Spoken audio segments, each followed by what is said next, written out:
I want to go back to your two questions, the who am I and what was the other one? It was The difference among people. the differences, exactly. So to someone that doesn't really know any better, that may seem a little contradictory because if one can realize that there is no self, yet there is also some kind of, I don't even know what the word would be, but there's also some kind of constant that is reincarnating, like some kind, we're reaping our karma. How do those mesh? If there is no self fundamentally, then what self is being reincarnated per se? I think this question is better asked um, about something that we already now experience.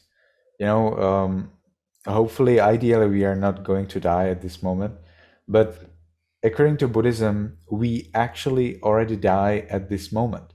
And we can look at the death that is happening at this moment because that's what we are experiencing now. And it's easier to understand it on something that we're experiencing now rather on something that we will probably, hopefully for many, not experience after many, many years. So according to Buddhism, there is nothing that lasts longer than incredibly tiny, tiny, short moment.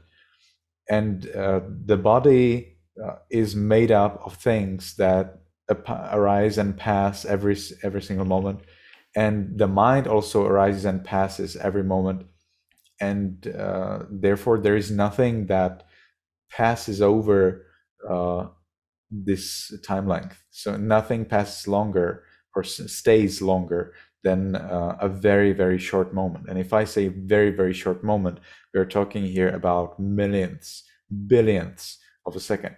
So those are very, very short moments. That's we could say this is the Buddhist philosophy of the matter and mind. So, if indeed, if it is absolutely true that both the mind and the body do not last longer than these tiny little short moments, then that means that every tiny little short moment, we are dead. Hmm. Because there is nothing else that could Oh. pass. According to the Buddhist philosophy, there is nothing beyond the body and mind. There's nothing else. There's just this body and the mind. Body, feelings, perceptions, intentions, and consciousness. Now, when I say intentions, this is one way of saying the word. Many people use the word volitions or formations, but I have found out that English speaking people have no idea what that means. So I use the word intentions, which is the closest to Mm-hmm. something that is true. So the momentary reality can be explained based on causes and effects. And again, we do not have to wait until we die to think about that. We can think about it right now, right here. And that is actually the purpose of meditation. We meditate so that we see the causes and effects right now, right here. Because if we accept, we don't have to accept them. We first have to see them, and through that, we accept them. When we see them and we accept them, because many people have the problem to accept them on the uh, to accept them in real. So they will say, yes, I accept them, yes, I believe them, but their life doesn't change according to that belief, according to their acceptance. So they still continue to be greedy and hating, even though they accept that everything is impermanent, unsatisfactory. Not so. So the real acceptance here means enlightenment. And we have 4 levels of enlightenment, and that itself means 4 levels of the acceptance of the impermanence of this arising passing. Mm-hmm. So the question that you asked is basically, how do you become enlightened? The fact of this dying every moment without any permanent self between those moments that could carry these moments or anything at all from one moment to another, that understanding is enlightenment in Buddhism. Mm. Wow. So we can look at the present moment and we can look at it in the body, in the mind, through observing them in their natural states, in their natural behavior, in their nature. And as we observe this body with its change, with its repulsive nature, with its form and its connection to the surrounding, to the environment, and with its basis in the matter, with its causes and effects, and with its danger, we can realize that really there is nothing that we could rely on in this body, because the body is really different. I have read somewhere online that according to the modern science, every 5 years, all of this body is entirely new, is entirely different. So this body gradually changes, mutates. Sometimes it mutates in the way we want, sometimes it doesn't mutate the way we want. That's where diseases, serious, unpleasant diseases start. And this body gradually mutates throughout our life. Think about how did this body look when we were born, at the moment when we were born. How does it look now, and how it probably will look like after 40 years, 50 years, if we still live at that time. Very different, actually. There may be a lot of similarities, but physically, in the ultimate sense, there will not be a single cell that will be the same. There will be totally different cells. So that's what I mean, that our body mutates. It's extremely important that our body mutates and that it changes. As soon as it stops to change, then we start to have diseases. And those are very unpleasant diseases when the body stops to recreate. So old skin falls off the skin, new skin appears. Old surface of the bones, the layer is gradually scraped off and new one appears. And it's not just the layer, but everything about all of these parts in the body needs to be replaced. But because it is not replaced exactly by the same thing what was before there, I call it mutation. Wow. Yeah, I like that a lot. That was a really good explanation.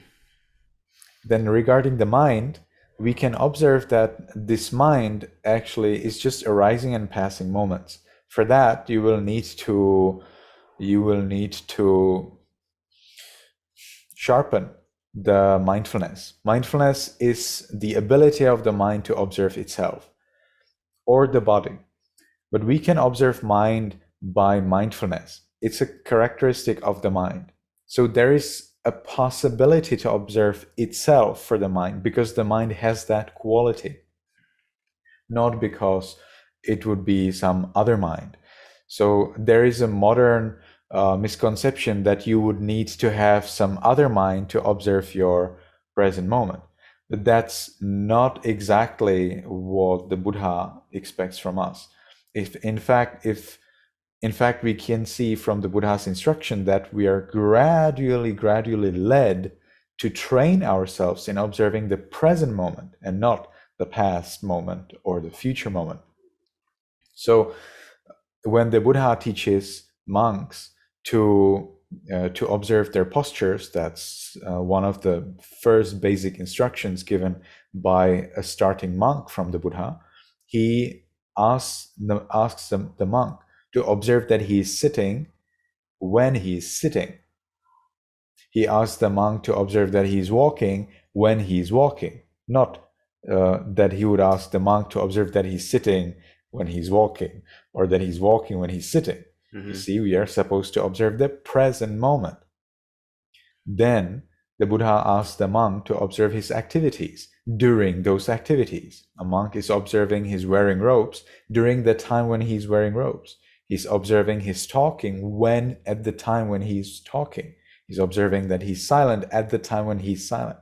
He's observing bending his hand or flexing his hand and straightening bending, Extending. flexing his hand Mm-hmm. at the time when that happens, not after it finished. So we are led from the very beginning to observe the present moment. It's extremely important and very, very difficult to understand, even by very highly educated and seriously meditating monks. Mm. It's a problem. It's a Mm. problem. We do not observe past or future, we observe the present moment. Yeah. It's a problem among monks and meditation teachers because some say observe what happened before, some say observe what happened now. So we need to look at the Buddha's teachings and we will soon understand. It's extremely difficult to realize impermanence, unsatisfactoriness, not self, if you observe the past moment. It is Yeah. much easier to understand if you observe the present moment. Mm. So the Buddha then teaches the monk to observe his breath. When do I observe my breathing in? When I start breathing out? Certainly not. The Buddha explained very clearly, and I think this is exactly the pointer, because the Buddha, it seems like, why does the Buddha explain this obvious thing in so many words? He could just Mm-hmm. say, observe your breath, right? Mm-hmm. What did he say? Observe your breathing in when you are breathing in. Observe your breathing out when you are breathing out. Why did he have to say that? And I believe this is exactly because of these people who want to observe their past, something in the past. They would like to observe their breathing out when they're breathing in and breathing in when they're breathing out. So I think that's why the Buddha said it. So we observe the present moment. When I'm breathing in, I observe breathing in. When I'm breathing out, I observe breathing out. Mm-hmm. So in the same way, we observe the mind. So when there is unpleasant feeling, I observe the unpleasant feeling at the time when I have unpleasant feeling, not when I have pleasant feeling. I observe pleasant feeling when I have pleasant feeling. I observe neither pleasant nor unpleasant feeling when I have neither pleasant nor unpleasant feeling. We Mm-hmm. observe our greed when we have greed. We observe our hatred when we have hatred. We observe our seeing when we have seeing. We observe our hearing when we have hearing. We observe our mindfulness at the time when we are mindful. We observe our joy when we have joy. So we observe those mental phenomena at the moment when they happen. And therefore, we can realize the arising passing of the mental moments at the time of arising passing of those moments. Of course, if there is only one stream of mind, it cannot happen that one moment will observe that itself one moment. I'm still answering your question. Hopefully I'm you following. are following with me. Yes. So think of the mindfulness as moments that interlace with the moments which the mindfulness is observing. Mm. So you would have mindfulness moment. For example, you would be observing. You would be observing your unpleasant feeling. So you would have moment of mindfulness, unpleasant feeling. Moment of mindfulness, unpleasant feeling. Moment of mindfulness, unpleasant feeling. Moment of mindfulness, unpleasant feeling. They would interlace like that. They would alternate. And as they alternate, the experience is that they happen at the same time, that you are mindful of your Mm. unpleasant feeling. And in the explanation by moments, in the ultimate explanation, they interlace, they alternate. So this way we observe the present moment. It's extremely important. When we see the present moment, we can gradually come closer and closer to these moments. And we can finally observe that all of our cognition, all of our consciousness is made up of moments. Probably we will not see a billion moments arising, passing every second. According to some commentaries, sub-commentaries, only the Buddha can see all of those. Sorry.